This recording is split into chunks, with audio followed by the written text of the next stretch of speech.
Olá, meus irmãos, sejam todos bem-vindos a mais uma mensagem, que o Pai possa falar ao coração de todos, e eu gostaria que nessa mensagem você redobrasse a sua atenção. Talvez o que eu vou falar aqui você nunca ouviu na sua vida. Embora nunca tenha ouvido, não descarte. Ouça atentamente, porque eu tenho certeza que muitas coisas boas você vai poder reter desta mensagem. Eu gostaria de falar novamente sobre o Éden. Eu tenho uma mensagem no meu canal já sobre esse assunto. Muitos irmãos gostaram, acharam interessante, e eu queria complementar a mensagem, trazendo hoje alguns entendimentos que eu tive aí há poucos dias e que, para mim, foi de grande valia, e eu acredito que será para você também. Como nessa mensagem eu quero ser objetivo e eu quero fazer você pensar, então vamos lá, eu vou direto ao ponto.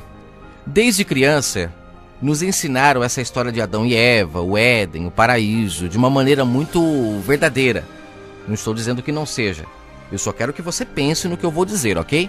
E se essa história for uma parábola? Por que eu estou dizendo isso? Porque a Bíblia, ela é um livro muito enigmático. Ela contém muitas parábolas, e muitas dessas parábolas foram até fatos reais, só que nos passa uma mensagem. E é parando para pensar nisso que eu quero que você medite no que eu vou te falar sobre o Éden. Eu vou falar agora todos os personagens que existem no Éden, para a gente poder ter uma lógica nesse raciocínio que eu vou passar. Então vamos lá. Nós temos o Adão, nós temos a Eva, nós temos a serpente, nós temos o Éden, né, o paraíso, nós temos a árvore da vida com os seus frutos e temos também a árvore do mal, a árvore esta, cujo Adão e Eva não podiam chegar perto nem comer do seu fruto, que se comesse, perderiam acesso à árvore da vida e seriam expulsos do paraíso. Nós temos também os querubins, anjos que foram ordenados a fechar o caminho do Éden. Ou seja, Adão e Eva, assim que eles comeram do fruto, no caso do fruto proibido, eles passaram a ser como Deus, conhecendo o bem e o mal, e automaticamente foram expulsos do paraíso, e os querubins fecharam ali o caminho para o Éden novamente. Bom, falei aqui de uma forma bem resumida um pouquinho de cada personagem que tem nessa história. Uma coisa que me chamou muita atenção é que, lendo o capítulo 4 de Gênesis, eu percebi que quando Caim ele mata Abel, ele tem um encontro ali com o Criador, e após esse encontro, ele vai para o oriente do Éden, uma terra chamada Nod, e ali ele conheceu a sua mulher. Isso está no verso 16 do capítulo 4.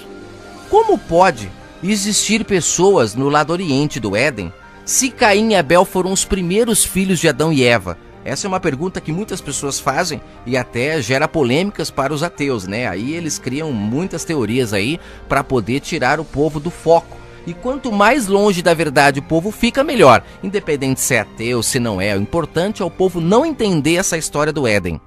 Eu gostaria hoje de abrir uma linha de raciocínio que talvez vai ser a ponta de iceberg dessa história.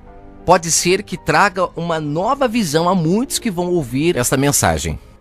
Gente, eu parando para analisar, eu comecei a perceber que o livro de Gênesis, essa história principalmente, ela se encaixa com muitas passagens que tem na Bíblia, mas se fecha de uma maneira tão perfeita que não deixa dúvidas de que isso possa ser uma parábola, por mais que tenha acontecido. Por exemplo, no Novo Testamento, nós temos várias passagens onde os apóstolos eles comentam sobre a Arca de Noé como sendo um exemplo para o dia atual. Eles diziam, assim como nos dias de Noé, será em nossos dias. Ou seja, de certa forma aconteceu, mas tem uma mensagem para nós tirarmos proveito.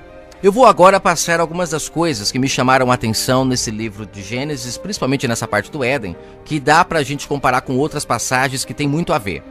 Uma vez me disseram que eu tenho uma mente assimilativa, eu assimilo uma coisa que eu leio numa passagem, quando eu vejo outra passagem, por mais que é outro contexto, eu assimilo o que quer dizer a mesma coisa. Então eu vou tentar passar aqui, de repente isso é um dom, eu vou passar para vocês, e eu acho que quando a gente para de beber o vinho da Babilônia, a nossa mente começa a trabalhar melhor. E aí eu vou falar da mente daqui a um pouquinho, porque a nossa mente também está envolvida sobre essa história do Éden, e você vai entender o porquê. Bom, desde pequeno nos é dito que Adão e Eva comeram do fruto proibido, e por isso eles foram expulsos do Éden. Mas aí fica aquela pergunta, aquela coisa que nos questiona a vida toda. Que fruto era esse? E por que esse fruto fez com que o homem se afastasse de Deus, que Deus mandasse ele para longe, tirasse ele do Éden? Uma coisa até meio que desumana, vamos falar assim. Lembrando até que o próprio Messias disse que nós que somos maus, nós sabemos dar coisas boas aos nossos filhos. Imagina o nosso Pai que está no céu. E essa história do Éden, ela choca com essa afirmação dele. Mas quando a gente entende que isso pode ser uma parábola, a gente vai perceber que não choca, que tudo se encaixa de uma maneira linda e perfeita. Perceba que interessante, eles dizem que o fruto era uma maçã. Claro que foi colocado no lugar do verdadeiro fruto para nos tirar o entendimento. Com isso a gente sempre traz para o físico as coisas. Mas e se esse fruto é um dos frutos que Paulo comentou lá em Gálatas 5? E se essa história de Adão e Eva não é uma história só lá do passado, mas é para nós, cada um de nós passamos por tudo o que eles passaram? Não seria uma coisa para se pensar? De repente eles passaram por isso, não estou dizendo que não passaram, mas eu estou dizendo que eu e você podemos passar pelo mesmo que eles passaram. Será que não colocaram uma maçã para a gente imaginar que esse fruto foi comido lá naquela época? E que hoje nós não comemos desse fruto, nos enganando? Porque, na verdade, de acordo com Paulo, existem frutos que se nós comermos, nós morremos. Mas também existem frutos que se nós comermos, nós vivemos eternamente. Olha só que interessante, o pai ele disse para Adão e Eva que existiam várias árvores no jardim. Eles podiam comer de todas elas. Mas existia uma árvore que eles não podiam comer, que se eles comessem, eles morreriam, seriam como Deus e automaticamente seriam banidos do Éden, não podendo mais comer da árvore da vida. Se a gente parar para analisar, existe uma árvore onde seus frutos dão vida, e existe uma árvore também cujos seus frutos levam as pessoas à morte. Eu gostaria que você abrisse lá em Gálatas, no capítulo 5. Paulo diz, a partir do verso 22, que existe uma árvore cujos frutos são frutos espirituais, e quem come desses frutos vive eternamente, e para essas pessoas não há lei. Quais frutos são esses que estão nessa árvore? Amor, gozo, paz, longanimidade, benignidade, bondade, fé, mansidão, temperança e muitos outros que a gente pode assimilar a esses. Bom, no caso nós não precisamos parar para pensar muito que cada árvore tem o seu fruto específico. Então, quando ele fala amor, paz, longanimidade, ele está se referindo a uma árvore diferente da outra, mas que estão disponíveis no jardim e que nós podemos saborear esses frutos, que se comermos dele, vivemos eternamente. Eu já comentei na mensagem sobre o Éden, a outra que eu tenho no meu canal, que o Éden ele pode ser o estado perfeito do homem. E esse jardim, onde a gente tem como um paraíso, ele se torna realmente um jardim dentro de nós, quando nós estamos sóbrios, não estamos contaminados pelo fruto da Babilônia e nem o seu vinho, nem o seu fermento, nem o seu pão contaminado. Vários exemplos que o Messias usou, né? O interessante, gente, é que se a gente parar para analisar, o homem, quando ele comeu do fruto proibido, ele deixou de ter o contato direto com o Pai. Ele deixou de ter o contato direto com o Pai. O Pai, ele estava no Éden. E o homem, sendo tirado do Éden, ele acabou se distanciando do Criador. Bom, até aqui eu já incluí aí nessa história muitos dos personagens que contém nessa parábola do Éden, né? Eu já coloquei o homem, que pode ser nós, cada um de nós. Eu já coloquei a questão do fruto, que Paulo fala lá em Gálatas sobre o fruto. Agora deixa eu falar, inclusive, do fruto que gera morte. Lá, a partir do verso 18 de Gálatas 5, Paulo fala quais são os frutos que geram a morte. São vários, né? Aí ele fala idolatria, feitiçaria, inimizades, porfias, emulações, iras, pelejas, dissensões, heresias, invejas, homicídios, bebedices. Ou seja, são muitos. Só que o mais engraçado é que no livro de Tiago, no capítulo 1, ele dá uma chave de entendimento inacreditável. Ele fala como é que todo pecado se originaliza. E como é que ele começa? Tiago diz que começa pela cobiça. A cobiça dá luz ao pecado e o pecado consumado gera a morte. Pessoal, percebam como tudo vai se encaixando. Adão e Eva não morreram espiritualmente? Então que fruto foi que eles comeram para morrer espiritualmente? Tiago deixa muito claro. A cobiça. Através da cobiça tudo começa. Aí a pessoa passa a ser uma pessoa fornicária, ela passa a ser impura, ela passa a ter lascívia, ser idólatra, feiticeira, inimizades, porfias, emulações, invejas, ira. Tudo começa pela cobiça. E o mais interessante, como é que você provoca uma cobiça na pessoa? É só você oferecer a ela algo que a chame atenção, algo que a fará se sentir grande, poderosa. O texto diz que a serpente, inclusive eu não comentei da serpente, né? Já falei em outras mensagens, mas para você que está ouvindo a primeira vez, eu já comentei sobre a serpente. falando que o Messias denunciou os líderes religiosos como sendo a serpente enganadora, raça de víboras, serpentes, homens que dão vinho para o povo beber, homens que dão frutos venenosos, ou seja, homens que instigam a cobiça das pessoas. Basta você instigar a cobiça de uma pessoa e todos os frutos da carne que Paulo mencionou em Gálatas 5, ela comerá. O mais engraçado é que de repente essa serpente não é só os líderes religiosos. Ela pode ser eu, pode ser você, que de repente está instigando a cobiça nas pessoas. Porque o próprio Messias disse, ai daquele por quem vem o pecado.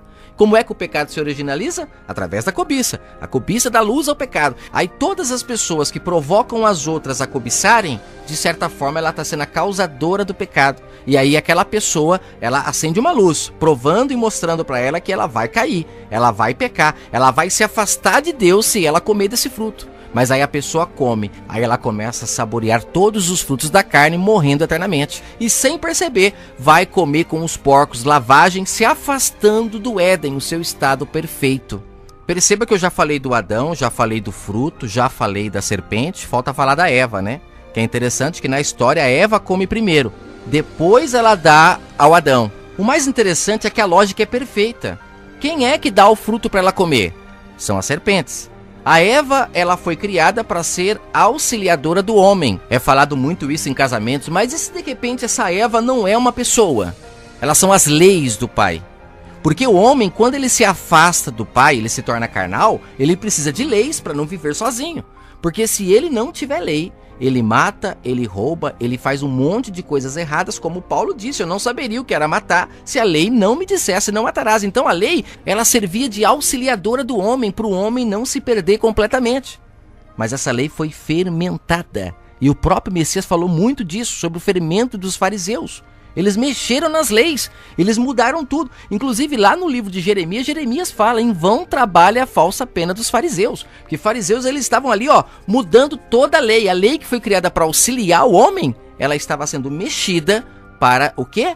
Para beneficiar os fariseus. O próprio Paulo fala no livro de Romanos que a lei servia como aio para as pessoas, ou seja, uma auxiliadora.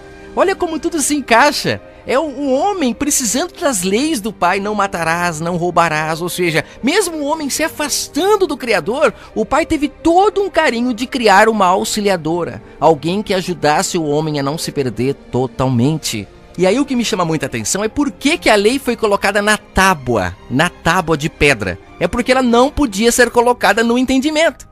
Porque o entendimento do homem é o Éden, é onde o pai habita. E o homem não poderia mais saborear os frutos do Espírito porque ele era carnal. Então o pai pegou todas as leis que estavam dentro do homem, colocou na pedra, para que pelo menos ele não se perdesse. As leis eram para estar dentro, mas o pai colocou fora para o homem olhar e poder não se perder totalmente. Até mandar o seu filho, e aí sim, o seu filho traria novamente a oportunidade das pessoas comer da árvore da vida. E ele fala isso claramente em João 15. Eu sou a videira verdadeira. Eu sou a árvore da vida.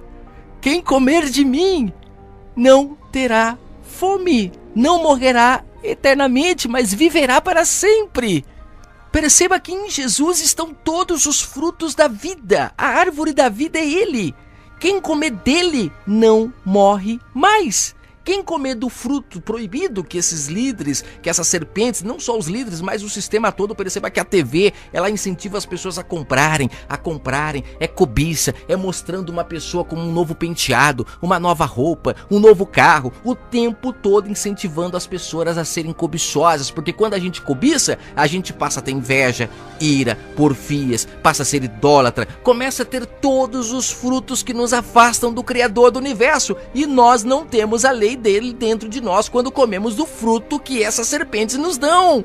Agora eu vou falar uma coisa que vai ser uma chave de entendimento maravilhosa.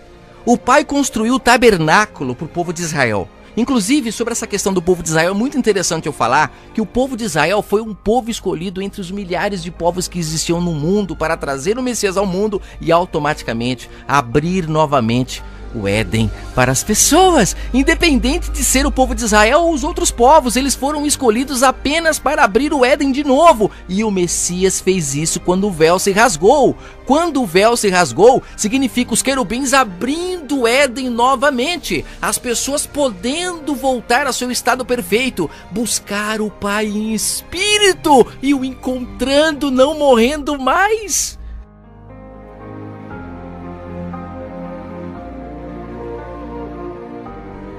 Você se lembra que no tabernáculo existia o local onde ficava a presença do Pai? E neste local tinha a Arca da Aliança. E dentro da arca tinha 3 coisas interessantes. Uma delas era a tábua de pedra, que Paulo diz que após o madeiro, essas leis saíram da pedra e voltaram para o entendimento. Ou seja, olha aí a árvore da vida novamente, o povo podendo comer dela, não mais fora de si, mas dentro de si. Meu Deus, isso é demais. Dentro da arca também tinha o maná, que o povo comia e morria. Mas o maná que estava dentro da arca, esse não acabava. Por quê? Porque ele representava o pão vivo, que quem come não morre. Este pão, ele é eterno. Agora o pão físico que o povo comia, este acabava, morria. O povo nem podia guardar para o outro dia. Já o maná que estava dentro da arca, este não acabava, representando o nosso Messias, o pão vivo. Quem tem a lei do Pai no seu entendimento, quem come do seu pão, bebe do seu vinho, ou seja, do seu entendimento, automaticamente está comendo da árvore da vida. E para esses, a vida é eterna. O próprio Messias disse: eu sou o pão da vida. Os seus pais comeram o pão do deserto e morreram, mas quem comer de mim encontrará a vida eterna. Disse ele ao povo de Israel, povo ainda carnal. Mas o povo de Israel espiritual estava por vir. Ele não estava dizendo da sua pele, como até algumas pessoas, porque eram carnais, perguntaram: mas nós vamos comer da sua pele? E ele disse: não, é espiritual. É comer do pão que vem da boca do Pai, é individual. Todos nós agora podemos comer desse pão, porque voltamos a ter acesso à árvore da vida. Na Bíblia, eles tiraram o entendimento porque lá no Éden colocaram o querubim fechando. E depois, quando o Messias morre, mostra o véu se rasgando. Então tira o entendimento, mas na verdade o véu se rasgando é liberando a entrada no Éden novamente. Ou seja, é o Pai dizendo: vinde benditos, vinde. Venham comer da árvore da vida novamente, ela está aberta a vocês. Todos aqueles que me adorarem no Espírito poderão comer desta árvore e viverão eternamente. O mais interessante é que além da tábua que estava nas pedras, a lei, então ela estava dentro da arca, e agora Paulo diz que está em nós, no nosso coração, no nosso entendimento. Saiu das pedras a lei, voltou para o Éden, voltou para o seu lugar de origem. Além disso tinha o pão e tinha o quê? O cajado. O cajado, ele era a ferramenta principal de todos os sacerdotes. E eu lembro de Paulo dizendo: vós sois sacerdotes em Cristo Jesus. Vós sois. Não dependam de outro homem para se chegar ao Pai, porque agora você pode comer do fruto da árvore da vida individualmente. Volte para o Éden, volte a buscar o Pai no seu entendimento. Coma do pão que vem da boca dele, não da boca de homens, porque você é sacerdote e tem um sumo sacerdote que te representa perante o Pai, que é Jesus Cristo, Filho de Deus. Quando eu falo Jesus Cristo, muitos vão ainda criticar, falando: não é este nome, esqueça o nome, busque o Pai no Espírito. No mundo espiritual não existe nome, existe prática, existe vida. Quem é carnal, fala muito. Quem é espiritual, age. Jesus disse: eu sou o caminho, eu sou a verdade, eu sou a vida. O único fruto que a gente pode comer, assim como a cobiça é o fruto que você come, e ele te dá todos os outros frutos por tabela, você acaba saboreando os outros frutos também. Existe um fruto que quem come dele vive eternamente, encontra o caminho até Deus e com certeza encontrou a paz e a vida em abundância prometida pelo Messias. É por isso que o Messias disse que a paz dele não é exterior, ela é interna, ela é no Éden. Ela é no entendimento. O homem passa a ser sóbrio, ele abandona o vinho da Babilônia, ele não come mais os frutos oferecidos por essas meretrizes e ele passa a comer do fruto verdadeiro, que é o amor. Quem come o amor, com certeza saboreia por tabela todos os demais frutos. O próprio Messias disse: buscai a Deus sobre todas as coisas, ou seja, volte para o Éden, esqueça as coisas físicas. Se tiver casa, se tiver carro, se não tiver, esqueça tudo isso. Faça como o povo em Atos, que começou a nascer do Espírito e realmente abandonaram a crença nas coisas materiais. Voltaram a comer do pão que tem na boca do Pai. E ali as pessoas deixam de ser egoístas e passam a ser mais humanas. Passam a gerar o fruto mais especial que uma pessoa pode gerar, que é o amor. E o próprio Messias disse: ame o teu próximo como a ti mesmo, porque nisso se resume a lei e os profetas. Percebam que os profetas foram até João realmente, porque eles anunciavam o amor ao próximo. E quando o Messias chegou, todos puderam ver o amor, como é e como age, como faz e como não faz, e puderam imitá-lo, e puderam comer do seu fruto. Quem come de mim, disse ele, encontrará a vida eterna. E ele mandou comer dele. Ele disse que surgiriam muitos cristos, muitos dizendo que tem palavra de salvação e até usando a sua história. Porque lá em Marcos 12 ele diz: vocês roubarão a minha herança, ele disse para as serpentes. Vocês não se deram por vencida. Lá no livro de Gênesis diz que o filho da mulher, ou seja, da Eva, ela geraria um que pisaria a cabeça da serpente. E quem é esse que pisou sobre os líderes e chamou de raça de víboras e disse: vocês não entrarão no reino do Pai, vocês não entram, não deixam os outros entrarem, vocês consomem as pessoas, vocês fazem elas de comércio. Mas eu estou aqui denunciando tudo isso para que as pessoas acordem e voltem a viver no Éden, lugar de perfeição do homem, local onde a adoração é espiritual. Ela não é contabilizada por homens. Só o Pai sabe quem são os seus filhos queridos. Abandonem os falsos cristos, os falsos profetas, os falsos pregadores e venha comer da boca do Pai. Não é da minha não, é da boca dele, no seu interior. Comece a buscar o Pai no seu entendimento, porque é ali que ele habita.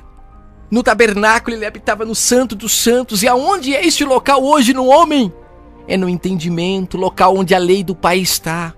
Local onde o pão do Pai está. Local onde o cajado do Pai está. Não está mais no templo de pedra, mas está dentro do homem. Vós sois o meu templo. E quem buscar de mim encontrará vida, encontrará pastagem, terá uma vida organizada. Não terá uma vida cobiçosa, será uma vida em paz, tranquilo. Mesmo não tendo nada, será capaz de ser feliz, porque a minha paz ela não é externa, ela é interna. Meu reino é dentro de vocês, disse Jesus. Para finalizar, eu já tenho outras mensagens no meu canal que eu falo e deixo muito claro, assim como no livro de Oséias, se você ler, você vai perceber que o povo de Israel, eles se contaminaram com vários maridos, com vários deuses. Eu vou inclusive gravar uma mensagem resumida sobre a mulher samaritana, né? E esse povo, eles foram contaminados, ou seja, as serpentes os contaminaram. Quanto mais eles comiam dos frutos que essas serpentes davam, mais contaminados eles ficavam por esses deuses, por esses baais, por esses maridos que eles se entregaram. E automaticamente o Messias, quando veio, ele veio para trazer Israel para si, ele veio se casar com a Israel. Mas infelizmente Israel o rejeitou, porque Israel preferiu os seus maridos. Automaticamente o Messias ficou livre para se casar com Israel espiritual, aqueles que o adoram no espírito, cujo ele diz lá em João 4, que são os únicos que o Pai aceita, porque são pessoas que têm direito de comer da árvore da vida novamente. Infelizmente o povo de Israel, por causa dessa contaminação toda, acabou se tornando o último da fila. Eles eram primeiros, eles eram os escolhidos do Pai, mas por tanto se contaminar, acabando se tornando o último, e os últimos se tornaram os primeiros, como disse o Messias. Os últimos serão os primeiros, aqueles que não se importam de comer as migalhas que caem da mesa do Criador do Universo, que aguardam o seu pão com vontade, com ansiedade, e que quando é dado sabem aproveitar e o buscam em espírito, e ouvem da voz do grande mestre uma única palavra: que fé é esta? Que tamanha fé é esta? Ele disse isso à mulher cananeia e pode-se dizer a todos vocês que estão nascendo do Espírito: que fé é esta que eu me orgulho? O papai se agrada de ter vocês, meus filhos queridos, que são salvos pela fé, não são salvos por obras.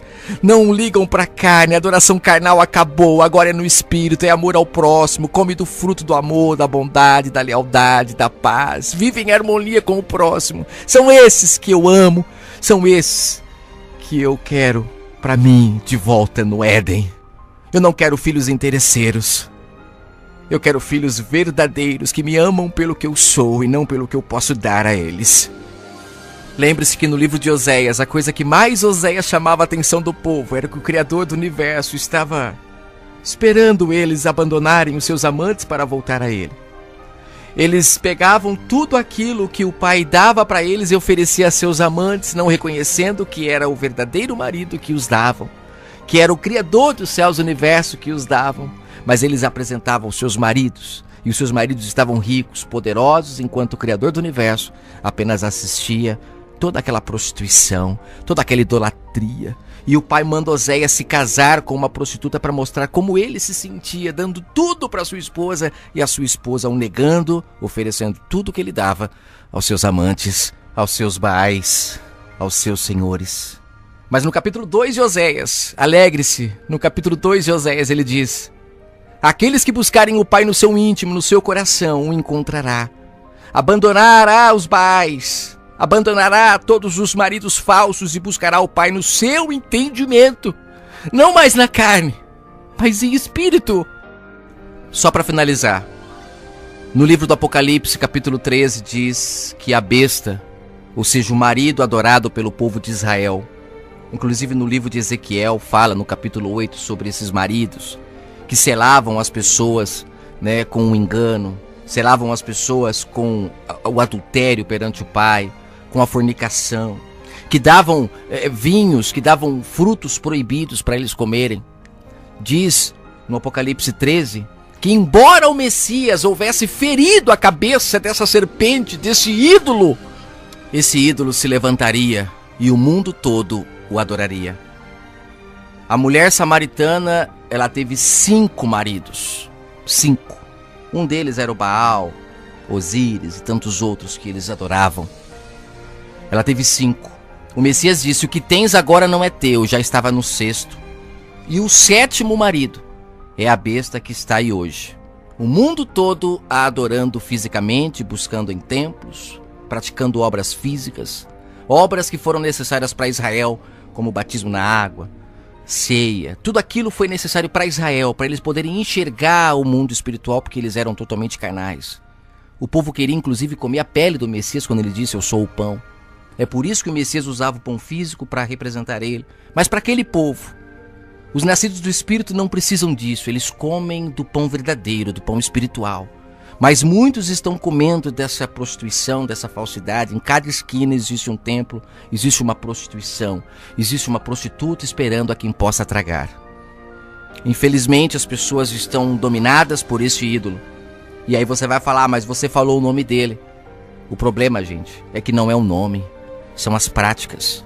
O nome, é claro, se você entender o nome verdadeiro, que eu não vou nem falar aqui porque não convém agora, mas se você entender o nome verdadeiro, tudo se encaixa.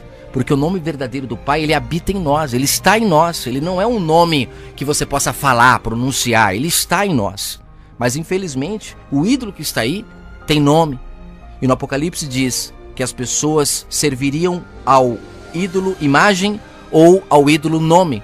Infelizmente, temos aí a mãe, as serpentes maiores, e temos as meretrizes, as serpentes menores que estão envenenando, embebedando, dando frutos proibidos para o povo.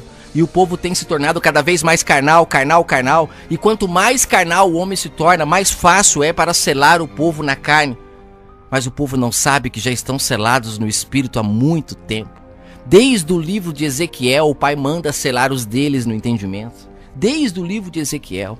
E a besta, ela vem selando a todos também no entendimento com suas mentiras, com suas falsidades. E o povo tem bebido desse vinho, tem comido desse pão fermentado. Infelizmente, a besta que foi ferida pelo Messias, a besta que enganou o Éden, lá no Éden, ou seja, independente se o Éden foi o primeiro humano, foi Adão e Eva ou não, mas pode ser uma parábola apenas, mostrando que todos os homens que se contaminaram com esta mulher, com a Babilônia, que era para ser ajudadora, mas infelizmente o contaminou também, porque ela também foi contaminada. É por isso que para esses que a contaminaram, diz o Messias, que são inimigos dele. São inimigos da cruz de Cristo, porque não querem deixar o povo voltar a comer da árvore da vida. Mas o Messias veio se oferecendo como a árvore, e quem come dele como pão, como vinho, como água, tudo o que ele disse, sempre trazendo para ele sendo todas essas coisas, mas espiritualmente, não físico. Quem buscar dele encontrará a vida eterna e se achegará ao Pai. Mas quem continuar buscando desses ídolos que infelizmente hoje ninguém vê, né? A não ser aqueles que ainda além de não ver, querem ver, criam seus gestos para adorar. Mas infelizmente existe muitos lugares que não têm a imagem, mas adoram o nome. E quando falo nome, são as práticas. As práticas que fazem são práticas, infelizmente, tiradas lá de Israel para aquele povo, mas estão praticando hoje, fazendo com que isso se torne uma apostasia perante o Pai. Porque nós não somos Israel carnal para praticar essas coisas. Nós somos Israel espiritual. E quem é espiritual não adora na carne, mas adora no espírito. Fique com o Criador do Universo, com essa mensagem que eu tenho certeza que pode ter aberto muito o seu entendimento. A Eva, a lei, dela nasceu um, que esmagou a cabeça da serpente e pôde trazer o povo novamente à árvore da vida. Mas infelizmente, cuidado, porque a serpente ressuscitou e o mundo todo a adora, como diz no Apocalipse 13. Fuja, seja minoria, porque assim como na arca de Noé poucos entraram na arca, assim também será na vinda do grande Criador do Universo. Poucos têm voltado para o seu Éden, poucos têm voltado a comer da árvore da vida, mas não se espante, siga firme, não olhe para o lado nem para o outro lado, deixe os líderes falar o que quiser, quer desejegrado, quer não sei o que, não se importe. Busque o Pai no seu coração. Paulo buscou no coração dele. Diz o texto que ele foi para o deserto, né? Mas o próprio Oséias, lá no capítulo 2, ele diz que o deserto é o interior de cada um. Paulo buscou e encontrou o Criador do Universo e ficou muito mais sábio do que todos os homens que lhes deram aula. Ele pôde depois falar abertamente: tudo o que aprendi não aprendi de homens, e como é bom dizer isso! Como é bom dizer isso! E eu posso dizer uma coisa também. Tudo o que aprendi não aprendi de homens, mas aprendi do grande Criador do Universo, e que ele fale muito ao seu coração. O Messias, o filho da mulher envenenada por essas serpentes, ele pisou na cabeça da serpente, mas ela ressuscitou e está enganando a muitos. Fuja disso e busque o Criador no seu espírito, que ele fale cada dia no seu coração.